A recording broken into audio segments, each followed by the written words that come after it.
જેલનું નામ પડતા જ સળિયાવાળી અંધારી કોઠડી અને પોલીસનો 24 કલાક ચોકી પહેરો જ માનસ પટલ પર તાજો થાય. પરંતુ રાજકોટ મધ્યસ્થ જેલમાં કેટલાક કેદીઓ સાચા માર્ગ પર પરત ફર્યા હોય તેમ મહેનત કરીને રોજગારી મેળવી રહ્યા છે. આ કેદીઓ પોતાની કમાણી તેના પરિવારજનોને મોકલે છે અને પરિવારને મદદરૂપ થાય છે.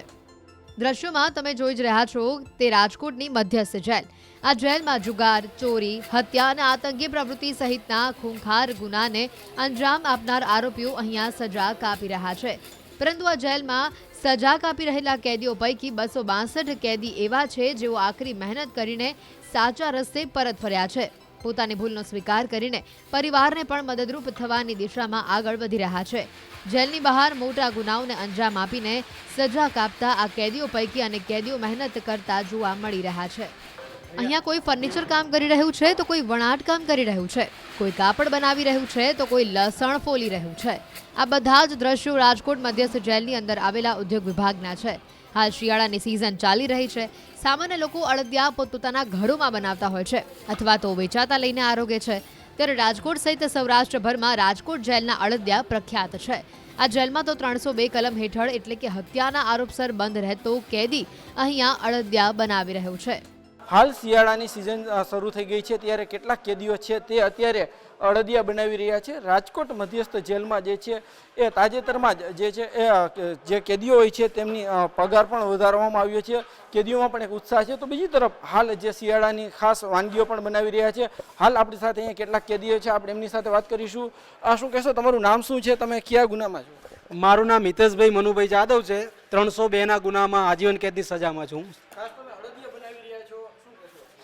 હવે અત્યારે શિયાળાની સિઝન ચાલુ છે અને અમારા રાજકોટ જેલના અળદિયા ખૂબ જ પ્રખ્યાત છે અહીંયા, અને ખૂબ જ પ્રમાણમાં અહીંયા અળદિયા વેચાણ થાય છે. અમારે જે અમૂલના છે ને શુદ્ધ ઘીમાં અળદિયા બનાવીએ છીએ અમે, જેમાં ગુંદરકણી, કાજુ, બદામ અને એવું બધું નાખીને અળદિયા સારામાં સારા બનાવીએ છીએ.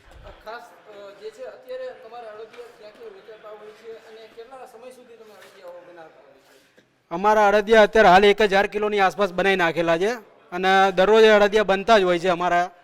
અને અમારા અળદિયા અમારા જેલના સેલ રૂમ છે, સેલ રૂમમાં પણ વેચાય છે. કાલાવાડ ભજીયા હાઉસ ખાતે પણ વેચાય છે અને બહારથી ઘણી પબ્લિક અમારા સેલ રૂમમાંથી લઈ જાય છે અળદિયા. હા, એ પગાર વધારો જે સરકારે કર્યો છે એમાં અત્યારે હાલ બધા જ કેદીઓ ખૂબ જ ખુશ છે કે જેથી પગાર વધારો થયો છે તો પોતાના પરિવારને પણ થોડી ઘણી મદદ કરી શકે એમ પગારમાંથી બચત કરીને. આ હતા કેદીઓ. જે કેદી છે બહાર ભલે ગુનો કર્યો હોય, એમનો કેસ ચાલતો હોય, પરંતુ અત્યારે તે છે અલગ અલગ વાનગીઓ બનાવી રહ્યા છે. તાજેતરમાં સરકાર દ્વારા જે પગાર વધારો કરવામાં આવ્યો છે તેને લઈને કેદીઓમાં પણ અત્યારે ક્યાંક ખુશી જોવા મળી રહી છે. ઉલ્લેખનીય છે કે રાજકોટ મધ્યસ્થ જેલમાં હાલ આશરે 2200 જેટલા કેદીઓ બંધ છે. જો કે આ કેદીઓમાં 262 કેદીઓ એવા છે જે જેલમાં રહીને પણ રોજગારી મેળવી રહ્યા છે. તાજેતરમાં જ સરકાર દ્વારા પણ કેદીઓના વેતનમાં 60% જેટલો વધારો કરાયો છે. આ વધારો આશરે 6 વર્ષ બાદ કરવામાં આવ્યો છે. જેલમાં થતી વિવિધ ઔદ્યોગિક કામગીરી અંતર્ગત રાજકોટ મધ્યસ્થ જેલ દ્વારા વર્ષ દરમિયાન 1,29,14,898 રૂપિયાનો વેપાર કરવામાં આવે છે. રાજકોટ મધ્યસ્થ જેલમાં ઉદ્યોગ વિભાગ છે, જેમાં સુથાર વિભાગ કે જેમાં વિવિધ ફર્નિચર બનાવવામાં આવે છે. સાથે જ જેલમાં ખાસ વણાટ વિભાગ પણ છે, જેમાં અલગ અલગ દોરાઓની મદદથી કાપડ તૈયાર કરવામાં આવતું હોય છે. તેમજ જેલમાં ખાસ ખાણીપીણીની વસ્તુઓ પણ બનાવવામાં આવે છે, જેમાં અળદિયા તેમજ ફરસાણ બનાવવામાં આવતું હોય છે. જેલમાં તૈયાર થયેલી વસ્તુઓ રાજકોટ મધ્યસ્થ જેલની બહાર તેમની ખાસ શોપ પર વેચવામાં આવે છે. આ ચીજ વસ્તુઓના વેચાણ થકી કેદીઓ રોજગારી મેળવે છે અને તે પૈસા પોતાના પરિવારજનોને મોકલીને મદદરૂપ થાય છે. कैदी हमारे अलग अलग जगह काम करते हैं, जैसे उद्योग विभाग है उसमें सुथारी, वटान और बेकरी और धोबी इस तरह के काम करते हैं. बाकी कैंटीन में काम करते हैं और काफ़ी सारे कैदी ये सफाई वगैरह में भी लगे हुए हैं, तो इनको बेनिफिट रहता है. और जैसे कि आपने बोला, शुद्ध घी ने अडड़िया भी विंटर स्पेशल बनाया है जो कि काफ़ी अच्छा सेल हो रहा है.